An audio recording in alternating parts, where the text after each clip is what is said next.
I watch from my living room windsurfers, water skiers, jet skiers, charter fishing boats, recreational swimming, and people fishing in these waters. I have footage of people and families in boats dropping their lines in the middle of this sewage spill. No one was ever thinking that that would be happening to them. I was angry and upset that this was happening, no one was being informed. I asked, how could this happen in America? The Nassau County Board of Health only makes recommendations, warnings, and closes bodies of water for safety reasons if they are lifeguarded bodies of water. Now that only happens 3 months a year, I just want to let you know that. So there is a loophole to alert the public.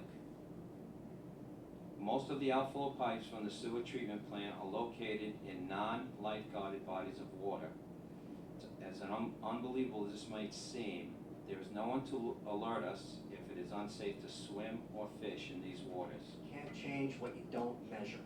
And I think it's critically important that we continue to measure on a consistent and timely manner, because that information will lead us to ways to continue to improve the health of the Hudson River and its tributaries, and therefore maintain the health of our residents and continue to increase the health and economic benefits that the Hudson River provides to our residents. I believe that an accessible flow of constant data on the water quality of the Hudson will serve to engage the public in a continual effort to improve health of the Hudson River. We need to establish measuring protocols and provide an avenue for constant communication, and this sewage rate to know legislation is the perfect place to start. How is the water is the question I hear most. I hear it from people with property along the Hudson, from swimmers, from families heading out for a day on their boat with an armload of towels, from kayakers, rowers, sailors, and fishermen. On a warm weekend, the Hudson is full of people swimming, from officially designated beaches and from hundreds of shore points, as well as from boats drifting out away from shore. I see people in the water from New York Harbor to the East and Harlem rivers, all the way up through Albany. The public has returned to the Hudson because of improvements we've been able to achieve over the last decades, and the public has a right to know where and when risks to their health persist. Riverkeeper believes, based on our experience with communities in the Hudson, that increased awareness of sewage contamination will lead to investment in infrastructure repairs and other positive steps, both local and statewide, to improve our water quality and reduce the amount of sewage entering our waterways.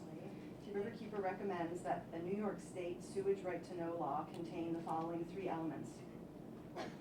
First, we would like to see the online publishing of all currently available water quality data in a clear and timely manner. This should include the single sample data at each sampling site, not averaged data. Number 2, the second aspect would be issuing water quality advisories that alert the public to the areas where water quality is failing to meet the EPA guidelines for safe contact due to high levels of sewage contamination.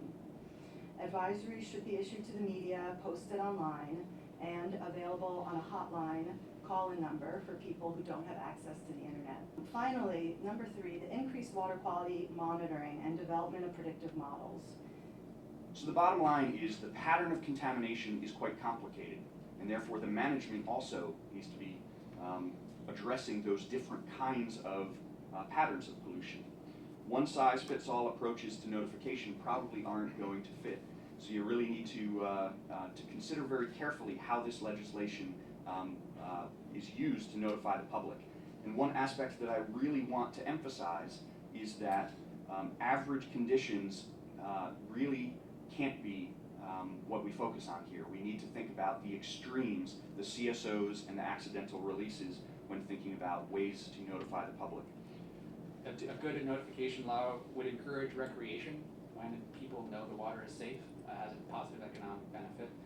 People can make informed decisions about when the water is not safe, which also has a public benefit, because I've read that EPA believes that millions of diseases or sicknesses are caused per year from contaminated water. It protects fishery resources. If the water were clean, we wouldn't just be restoring oysters. People could be fishing for shellfish in a much more efficient way. It reduces threats to public health, obviously, but of course, as mentioned before, educating the public to the scope of the problem also educates the public to the scope of the